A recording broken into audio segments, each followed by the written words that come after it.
से लेकर बीजिंग तक।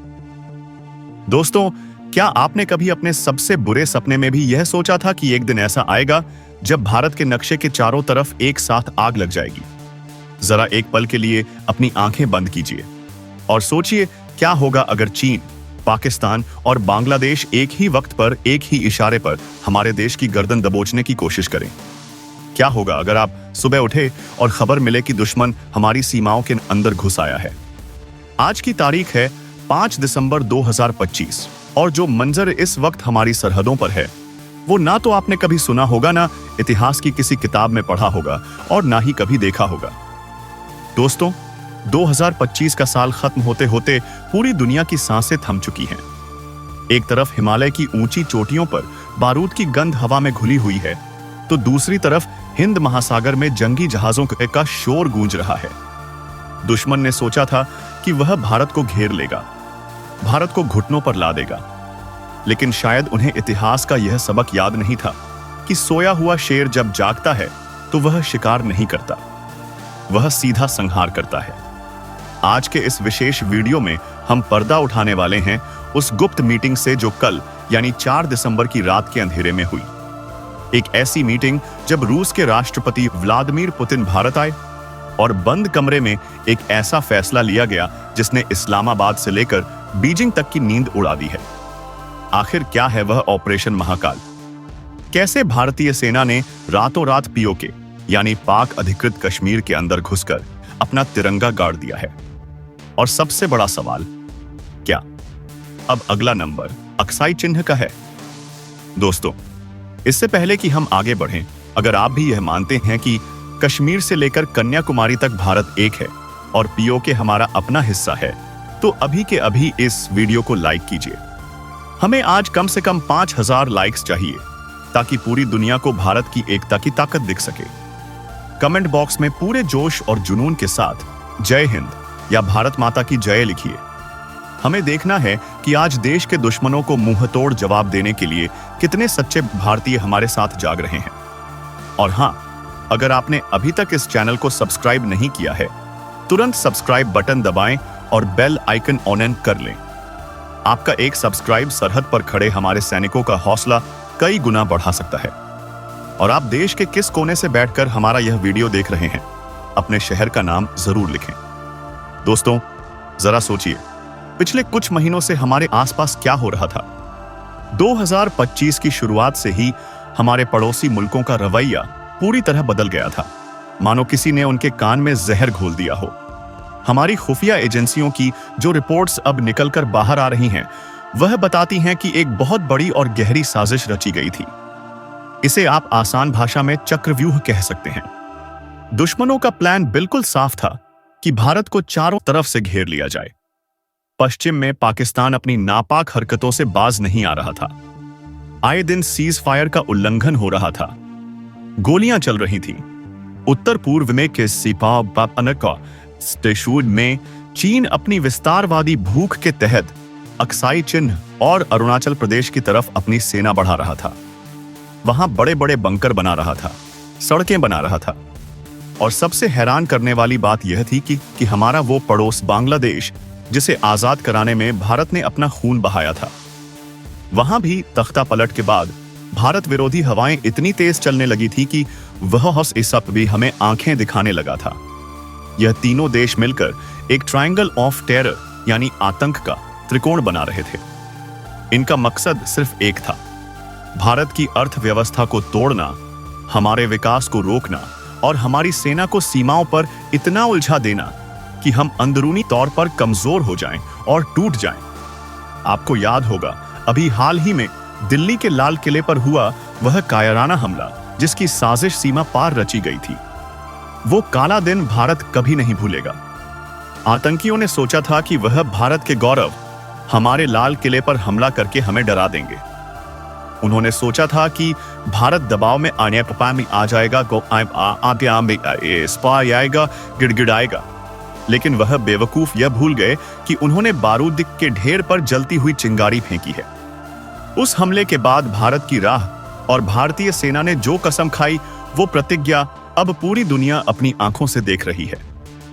हमारे जांबाज कमांडो ने तय किया कि अब बहुत हो गया, अब डॉजियर नहीं सौंपे जाएंगे, अब कड़ी निंदा नहीं होगी, अब सीधा न्याय होगा, और न्याय भी ऐसा जो दुश्मन की आने वाली 7 पुश्तें याद रखेंगी, जो इतिहास के पन्नों में दर्ज हो जाएगा।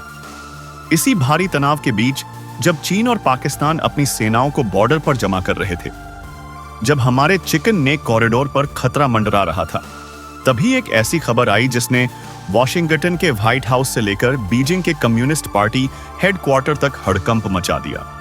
तारीख थी 4 दिसंबर 2025। रात का गहरा सन्नाटा था। दिल्ली सो रही थी, लेकिन सरकार जाग रही थी। दिल्ली के पालम एयरपोर्ट पर हाई सिक्योरिटी अलर्ट था। परिंदा भी पर नहीं मार सकता था। तभी आसमान में एक विशेष विमान की गड़गड़ाहट सुनाई दी। यह विमान किसी और का नहीं बल्कि भारत के सबसे पुराने दोस्त रूस के राष्ट्रपति व्लादिमीर पुतिन का था। पूरी दुनिया हैरान थी। सैटेलाइट्स की दिशाएं मोड़ दी गई। अमेरिका और पश्चिमी देश सोच रहे थे कि इस युद्ध के माहौल में, जब दुनिया तीसरे विश्व युद्ध की कगार पर है, पुतिन भारत क्यों जा रहे हैं? आखिर क्या खिचड़ी पक रही है दोस्तों? उस रात जो हुआ वो किसी कूटनीतिक मास्टर स्ट्रोक से कम नहीं था। पुतिन खाली हाथ नहीं आए थे। वो अपने साथ वह ब्रह्मास्त्र लेकर आए थे जिसकी काट आज तक दुनिया के किसी भी देश के पास नहीं है, अमेरिका के पास भी नहीं। उस रात जो डील साइन हुई, उसने युद्ध का पूरा नक्शा, पूरा समीकरण ही पलट कर रख दिया।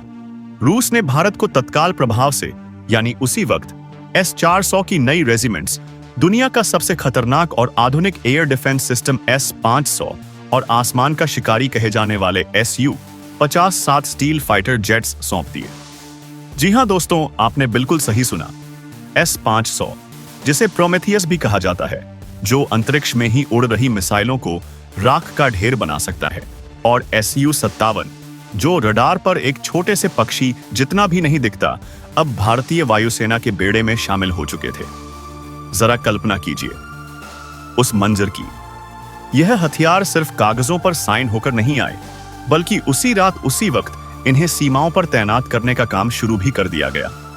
सोचिए, जब रात के अंधेरे में भारतीय वायुसेना के विशाल ग्लोब मास्टर विमान इन भीमकाय हथियारों को लेकर लद्दाख की बर्फीली वादियों और कश्मीर की घाटियों में उतरे होंगे, तो हमारे सैनिकों का जोश कितना हाई होगा। सबसे पहले S-500 सिस्टम को चिकन नेक कॉरिडोर और अक्साई चिन्ह के सामने तैनात किया गया। जैसे ही चीन के रडार ने इन सिस्टम्स को डिटेक्ट किया, उनकी पूरी पीपल्स लिबरेशन आर्मी में खलबली मच गई। उनके पसीने छूट गए। जो चीन कल तक भारत को आंखें दिखा रहा था, उसे अचानक समझ आ गया कि अब अगर उसने एक भी मिसाइल दागी, तो वह मिसाइल चीन की जमीन से उठने से पहले ही हवा में ही भस्म हो जाएगी। S-500 की रेंज इतनी भयानक है कि वो तिब्बत के अंदर उड़ रहे चीनी विमानों को भी यहां बैठे बैठे निशाना बना सकता है। इसे कहते हैं गेम चेंजर। इसे कहते हैं वक्त का पहिया घूमना। चीन को अपनी तकनीक पर बहुत घमंड था, लेकिन भारत और रूस की इस जुगलबंदी ने उनके सारे गणित बिगाड़ दिए। लेकिन दोस्तों, असली एक्शन, असली फिल्म तो पाकिस्तान की सीमा पर चल रही थी। लाल किले के हमले का बदला लेने के लिए भारतीय सेना को प्रधानमंत्री कार्यालय से फ्री हैंड मिल चुका था। आदेश साफ था, ऑपरेशन त्रिशूल शुरू किया जाए। दोस्तों, आपको यह जानकर गर्व होगा कि इस वक्त जब हम और आप यहां बात कर रहे हैं, भारतीय सेना के टैंक और बख्तरबंद गाड़ियां हमारे T-90 Bhishma tank line of control को पार कर चुके हैं।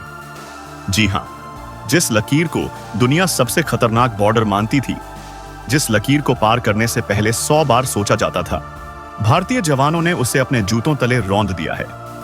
POK, जिसे पाकिस्तान अपना बताता था, आज वहां गर्व से हमारा तिरंगा लहरा रहा है। बैठा है मुजफ्फराबाद से लेकर मीरपुर तक भारतीय सेना ने उन सभी आतंकी लॉन्च पैड्स को मिट्टी में मिला दिया है, जहां से भारत के खिलाफ साजिशें रची जाती थीं। जो आतंकी कल तक दिल्ली पर हमले का जश्न मना रहे थे, मिठाई बांट रहे थे, उन्हें उनके बिलों से निकालकर ढेर कर दिया गया है। हमारे नए आए Su-57 विमानों ने रात के अंधेरे में ऐसी सटीक बमबारी की है कि दुश्मन को संभलने का, या यूं कहें कि सांस लेने का मौका तक नहीं मिला। पाकिस्तान जो हर बात पर अपनी परमाणु धमकी देता रहता था, आज घुटनों पर बैठा है, गिड़गिड़ा रहा है। उनके F-16 विमान, जिन पर उन्हें बहुत नाज था, वह उड़ने की हिम्मत नहीं कर पा रहे हैं, क्योंकि उन्हें पता है कि सामने S-400 और S-500 का ऐसा जाल बिछा हुआ है कि उड़ते ही वह आग का गोला बन जाएंगे। जैसे ही कोई पाकिस्तानी विमान रडार पर आता है, उसे लॉक कर लिया जाता है। आज आसमान में भारत का राज्य है और जमीन पर भारतीय सेना का डंका बज रहा है। दोस्तों, यह लड़ाई सिर्फ लोहे और बारूद की नहीं है, यह जज्बे की भी लड़ाई है, यह हिम्मत की लड़ाई है। हमारे सैनिकों ने जिस वीरता का परिचय दिया है, वह अद्भुत है, अकल्पनीय है। शून्य से नीचे के तापमान में जहां खून जम जाता है, जहां सांस लेना भी मुश्किल होता है, वहां मूसी हमारे जवान भारत माता की जय और हर हर महादेव के नारों के साथ आगे बढ़ रहे हैं। और सबसे खास बात जानते हैं क्या है? पीओके के स्थानीय लोग, जो सालों से पाकिस्तान के जुल्म सह रहे थे, जिन्हें न खाना मिलता था न इज्जत, वह अब भारतीय सेना का स्वागत कर रहे हैं। वे जानते हैं कि अब उनकी आजादी का वक्त आ गया है। मुजफ्फराबाद की सड़कों पर लोग हाथों में तिरंगा लेकर निकल आए हैं। जो पाकिस्तान अपनी आवाम को 2 वक्त की रोटी नहीं दे पा रहा था, वो उनसे जंग लड़ने की बातें कर रहा था, और आज नतीजा सबके सामने है। उधर बांग्लादेश सीमा पर भी हलचल बहुत तेज है। वहां की नई सरकार को गलत फहमी थी। उन्हें लगा था कि चीन उनकी मदद करेगा और वह भारत को परेशान कर पाएंगे, सिलीगुड़ी कॉरिडोर को काट देंगे। लेकिन जैसे ही बांग्लादेश की सेना और वहां मौजूद भारत विरोधी तत्वों ने देखा कि भारत ने पाकिस्तान का क्या हाल किया है और उनका बड़ा भाई चीन भी मदद के लिए आगे नहीं आ रहा है, उनके हौसले पस्त हो गए। वे दुम दबाकर पीछे भागने लगे हैं। भारतीय नौसेना ने बंगाल की खाड़ी में ऐसा जबरदस्त घेरा डाला है कि दुश्मन का एक भी जहाज, चाहे वह पनडुब्बी हो या फ्रिगेट, वहां से गुजर नहीं सकता। IAS विक्रांत और IAS विक्रमादित्य अपने लड़ाकू विमानों के साथ समुद्र में लोहे की दीवार बनकर खड़े हैं। हमारी ब्रह्मोस मिसाइलें तैनात हैं, जिनका निशाना कभी नहीं चूकता। बांग्लादेश के हुक्मरानों को यह समझ आ गया है कि भारत से पंगा लेना मतलब अपने अस्तित्व को मिटाना है, नक्शे से गायब हो जाना है। अब बात करते हैं उस मोर्चे की जिस पर पूरी दुनिया ऐत की नजर टिकी है, अक्साई चिन्ह। पीओके में अपनी पकड़ लोहे जैसी मजबूत करने के बाद भारतीय सेना की नजरें अब उस जमीन पर हैं जिसे चीन ने 1962 में हमसे धोखे और छल से छीना था। S-500 की सुरक्षा छत्र छाया में भारतीय टैंक अब लद्दाख के ऊंचे पठारों में गरज रहे हैं। चीन को समझ नहीं आ रहा है कि वह क्या करे। वह हैरान है। पुतिन की दोस्ती और भारत की नई ताकत ने चीन के आयरन ब्रदर और सदाबहार दोस्त वाले समीकरण को ध्वस्त कर दिया है। रूस ने साफ कर दिया है कि वह अपने पुराने दोस्त भारत के साथ चट्टान की तरह खड़ा है। Su-57 फाइटर जेट्स ने अक्साई चिन्ह के ऊपर कई बार उड़ान भरी है। सोनिक बूम की आवाज से सेक्वेंस चीनियों को डराया है और चीन की एयरफोर्स ने उन्हें रोकने की जुर्रत भी नहीं की। यह एक बहुत बड़ी मनोवैज्ञानिक जीत है। जो चीन कल तक अरुणाचल को अपना बताता था, आज वो अपने कब्जे वाले अक्साई चिन्ह को बचाने की चिंता में डूबा हुआ है। दोस्तों, यह वक्त बहुत नाजुक है, लेकिन साथ ही साथ यह भारत के उत्थान का, भारत के सुपर पावर बनने का समय है। दुश्मन देशों की सारी प्लानिंग धरी की धरी रह गई। उन्होंने सोचा था कि वे भारत को आर्थिक रूप से तोड़ेंगे, नाकाबंदी करेंगे, लेकिन आज भारत का बाजार और मजबूत होकर उभरा है। उन्होंने सोचा था कि वे सैन्य बल से हमें डराएंगे, लेकिन आज उनकी ही सेनाएं डर के मारे कांप रही हैं। हमारे राह के एजेंटों ने दुश्मन के घर के अंदर घुसकर उनकी कम्युनिकेशन लाइंस को काट दिया है। उनकी सप्लाई चेन टूट चुकी है। पाकिस्तान में पेट्रोल और खाने की भयानक किल्लत हो गई है। वहां गृह युद्ध जैसे हालात हैं, जबकि भारत में 4 दिसंबर की उस ऐतिहासिक डील के बाद एक नई ऊर्जा का संचार हुआ है। पुतिन और भारतीय नेतृत्व के बीच की केमिस्ट्री ने दुनिया को बता दिया है कि यह मल्टीपोलर वर्ल्ड है और इसमें भारत एक ध्रुव है, कोई पिछलग्गू नहीं। सोचिए जरा, क्या आपने या मैंने कभी सोचा था कि हमारे ही जीवन काल में हम पीओके को वापस भारत में मिलते हुए देखेंगे? क्या आपने सोचा था कि हम चीन को इतना बेबस और लाचार देखेंगे? आज यह सब हमारी आंखों के सामने हकीकत बन रहा है। और इसका पूरा श्रेय जाता है हमारी बहादुर सेना को, हमारी मजबूत और निडर लीडरशिप को, और आप जैसे करोड़ों भारतीयों को जो हर मुश्किल में, हर संकट में देश के साथ दीवार बनकर खड़े रहे। युद्ध अभी खत्म नहीं हुआ है दोस्तों, अभी तो शुरुआत है, लेकिन जीत की खुशबू आने लगी है। पाकिस्तान बिखर रहा है, उसके कई प्रांत अब भारत में मिलने की मांग कर रहे हैं। बलूचिस्तान से लेकर सिंध तक भारत के समर्थन में रैलियां निकल रही हैं। लोग कह रहे हैं कि हमें डूबते हुए पाकिस्तान के साथ नहीं, बल्कि उभरते हुए सूरज भारत के साथ रहना है।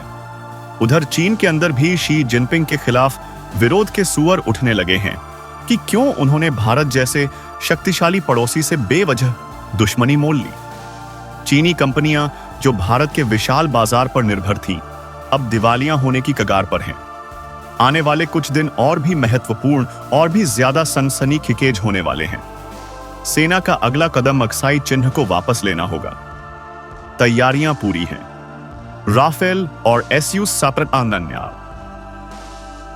की जोड़ी आसमान में कोहराम मचाने के लिए तैयार है। हमारी प्रलय और अग्नि मिसाइलें अपने टारगेट पर लॉक हो चुकी हैं। हमें बस इंतजार है उस एक आदेश का, जब नक्शे की वह लकीरें मिटा दी जाएंगी जो हमारी गुलामी और धोखे की निशानी थी। भारत अब अपनी शर्तों पर शांति चाहता है। हम युद्धखोर नहीं हैं, लेकिन अगर शांति के लिए युद्ध जरूरी है तो भारत उसके लिए भी पूरी तरह तैयार है और सक्षम भी है। दोस्तों, यह सब जानकारी हमें अलग अलग सूत्रों, सैटेलाइट इमेजरी और डिफेंस एनालिसिस से मिल रही है, जो यह इशारा कर रही है कि 2025 का साल भारतीय इतिहास के पन्नों में स्वर्ण अक्षरों में लिखा जाएगा।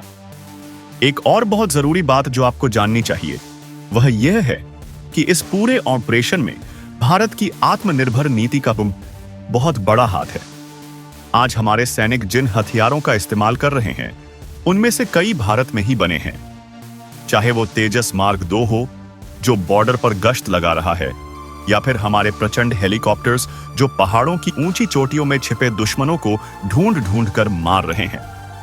S-500 और SU-47 ने हमें एक एक्स्ट्रा एज दिया है, एक सुरक्षा कवच दिया है, लेकिन जमीन पर लड़ाई तो हमारे अपने हथियारों और हमारे जवानों के फौलादी हौसले से ही लड़ी जा रही है। दुनिया देख रही है कि भारत अब हथियारों का सिर्फ आयातक नहीं, बल्कि एक सुपर पावर बनने की राह पर है, जो अपनी सुरक्षा खुद कर सकता है। आप शायद सोच रहे होंगे कि इस सब पर दुनिया के चौधरी यानी अमेरिका और यूरोप का क्या रुख है। शुरुआत में तो वह भारत पर दबाव बनाने की कोशिश कर रहे थे, मानवाधिकारों की दुहाई दे रहे थे, जैसा वह हमेशा करते हैं। लेकिन जब उन्होंने देखा कि भारत पीछे हटने वाला नहीं है, भारत की आंखों में डर नहीं है और रूस पूरी ताकत से भारत के साथ खूंटा गाड़ कर खड़ा है, तो उनके स्वर भी बदल गए हैं। अब वह शांति की अपील कर रहे हैं। उन्हें डर है कि अगर भारत ने अक्साई चिन्ह वापस ले लिया तो एशिया में शक्ति का संतुलन पूरी तरह बदल जाएगा। और सच तो यह है दोस्तों कि संतुलन बदल चुका है। अब दुनिया का पावर सेंटर पश्चिम नहीं बल्कि पूर्व की तरफ झुक रहा है और उसके केंद्र में है हमारा भारत। दोस्तों, अब हम एक ऐसे मोड़ पर हैं जहां हमें न केवल जज्बाती होना है, बल्कि समझदारी से भी काम लेना है। जो हालात बन रहे हैं वह बताते हैं कि यह युद्ध सिर्फ सीमाओं तक सीमित नहीं रहने वाला। यह एक हाइब्रिड वॉर है। दुश्मन सोशल मीडिया के जरिए आपके दिमाग से खेलने की कोशिश करेगा, झूठी खबरें फैलाएगा। आपको याद रखना है कि चीन का प्रोपेगेंडा वॉरफेयर यानी झूठा प्रचार तंत्र बहुत मजबूत है। वो वीडियो गेम के क्लिप्स को असली युद्ध बताकर वायरल करेंगे। वो पुरानी तस्वीरों को आज का बताकर हमारे मनोबल को तोड़ने की कोशिश करेंगे। लेकिन आपको डिगना नहीं है। आपको सिर्फ भरोसेमंद सूत्रों और अपनी सरकार पर विश्वास रखना है। याद रखिए, जब सेना सीमा पर लड़ती है तो देश का हर नागरिक अपने घर से उस लड़ाई का हिस्सा होता है। आपकी एकजुटता, आपका विश्वास ही हमारी सेना की सबसे बड़ी ढाल है। इसके अलावा हमें अपनी अर्थव्यवस्था को भी देखना होगा। युद्ध के हालात में शेयर बाजार में उतार चढ़ाव आ सकते हैं, तेल की कीमतें बढ़ सकती हैं, लेकिन घबराने की जरूरत नहीं है। भारत के पास इतना बड़ा विदेशी मुद्रा भंडार है और रूस के साथ रुपए रूबल में व्यापार की जो डील हुई है, उससे हम किसी भी आर्थिक झटके को झेल सकते हैं। उल्टा जो देश भारत पर प्रतिबंध लगाने की सोच रहे थे, अब वह खुद संकट में है। यूरोप को गैस चाहिए, अमेरिका को बाजार चाहिए, और दोनों ही चीजें भारत और रूस के पास हैं। यानी कूटनीति की बिसात पर भी भारत ने शह और मात का खेल बखूबी खेला है। चलिए अब थोड़ा विस्तार से समझते हैं कि आखिर S-500 और Su-57 के आने से जमीनी हकीकत कैसे बदल गई है। पहले जब भी भारत कोई बड़ा कदम उठाता था तो डर रहता था कि कहीं दुश्मन अपनी बैलिस्टिक मिसाइल से हमारे शहरों को निशाना ना बना ले। लेकिन S-500 कोई मामूली सिस्टम नहीं है। यह दुनिया का एकमात्र ऐसा सिस्टम है जो हाइपरसोनिक मिसाइलों को भी मार गिरा सकता है। हाइपरसोनिक यानी ध्वनि की गति से 5 गुना तेज चलने वाली मिसाइलें। चीन को अपनी डोंगफेंग मिसाइलों पर बहुत गुरूर था। वो अक्सर धमकी देता था कि उसकी मिसाइलें दिल्ली तक पहुंच सकती हैं। लेकिन अब S-500 के रडार ने उस गुरूर को चकनाचूर कर दिया है। अब चीन अगर मिसाइल लॉन्च करेगा तो वह बटन दबाते ही पछताएगा। वहीं Su-57 की बात करें तो यह 5वीं पीढ़ी का फाइटर जेट है। इसकी सबसे बड़ी खूबी है इसकी स्टील्थ तकनीक। यह रडार को चकमा देने में माहिर है।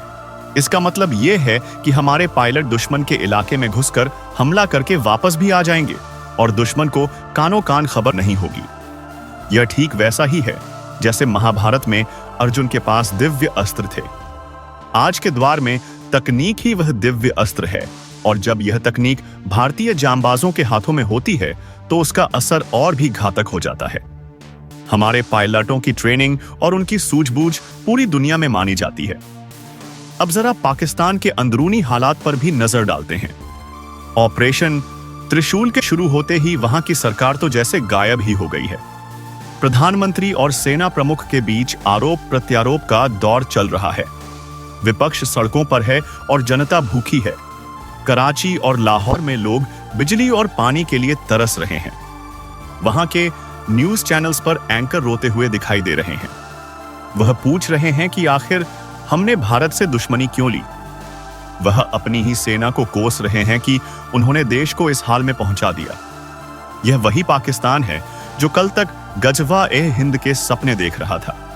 आज उसे अपने टुकड़े होने का डर सता रहा है। खैबर पख्तूनख्वा में तालिबान अपना प्रभाव जमा रहा है तो बलूचिस्तान में आजादी के नारे गूंज रहे हैं। भारत ने बिना परमाणु बम गिराए ही पाकिस्तान को ऐसी सजा दी है कि वह अब शायद ही 5 दिसंबर 2025 का यह दिन हमें यह भी याद दिलाता है कि नेतृत्व कितना महत्वपूर्ण होता है। एक मजबूत फैसला, एक सही समय पर लिया गया निर्णय इतिहास की धारा बदल सकता है। व्लादिमीर पुतिन का इस वक्त भारत आना और इतना बड़ा सहयोग देना यह साबित करता है कि कूटनीति में पुराने रिश्ते ही काम आते हैं। जब पश्चिमी देश अपनी शर्तों और सैंक्शंस की बात कर रहे थे, रूस ने बिना किसी शर्त के मदद का हाथ बढ़ाया। यह दोस्ती की एक नई मिसाल है। लेकिन दोस्तों, तस्वीर का दूसरा पहलू भी है। युद्ध कभी भी अच्छा नहीं होता। इससे जान और माल का नुकसान होता है। हमारे भी कई जवान घायल हुए हैं। उनके परिवारों पर क्या गुजर रही होगी, हम सिर्फ कल्पना कर सकते हैं। हमें उन परिवारों के साथ खड़े होना है। सरकार ने भी ऐलान किया है कि शहीदों और घायल सैनिकों के परिवारों को हर संभव मदद दी जाएगी। देश के कई बड़े उद्योगपतियों ने भी अपना खजाना खोल दिया है। आम जनता भी अपनी क्षमता के अनुसार सेना रिलीफ फंड में दान दे रही है। यही तो भारत की खूबसूरती है। जब देश पर मुसीबत आती है तो हम अपनी जाति, धर्म, भाषा सब भूलकर सिर्फ भारतीय बन जाते हैं। तो दोस्तों, निष्कर्ष क्या है? निष्कर्ष यह है कि भारत अब एक सॉफ्ट स्टेट नहीं रहा। हम गांधी के अहिंसा के सिद्धांत को मानते हैं, लेकिन हम सुभाष चंद्र बोस के तुम मुझे खून दो, मैं तुम्हें आजादी दूंगा वाले जज्बे को भी नहीं भूले हैं। हम बुद्ध की धरती हैं, लेकिन जरूरत पड़ने पर हम युद्ध की धरती भी बन सकते हैं। आज पूरी दुनिया ने देख लिया है कि भारत अपनी संप्रभुता और अखंडता के साथ कोई समझौता नहीं करेगा, चाहे सामने कोई भी हो, कितना भी बड़ा ताकतवर देश क्यों ना हो। अगर वह हमारी तरफ बुरी नजर से देखेगा तो उसकी आंखें नोच ली जाएंगी। अब सवाल यह है कि एक आम नागरिक के तौर पर हम क्या कर सकते हैं? हम अफवाहों से बच सकते हैं। हम अपनी सेना का मनोबल बढ़ा सकते हैं और हम दुनिया को सच दिखा सकते हैं। इस वीडियो को खत्म करने से पहले मेरी आपसे हाथ जोड़कर एक छोटी सी गुजारिश है। इस वीडियो को ज्यादा से ज्यादा शेयर करें अपने हर व्हाट्सएप ग्रुप में, अपने फेसबुक पर, इंस्टाग्राम पर, ताकि देश के कोने कोने तक, गांव गांव तक यह सच्चाई पहुंचे। हर भारतीय को पता चलना चाहिए कि सीमा पर क्या हो रहा है और हमारा देश कितना मजबूत हो चुका है। दुनिया को पता चलना चाहिए कि भारत अब बदल चुका है। यह नया भारत है। और जाते जाते एक बार फिर कमेंट बॉक्स में वंदे मातरम या भारत माता की जय लिखना मत भूलिएगा। मिलते हैं अगली एक और नई वीडियो में नई खबर के साथ। तब तक के लिए इस वीडियो के अंत तक बने रहने के लिए आप सबका दिल से धन्यवाद।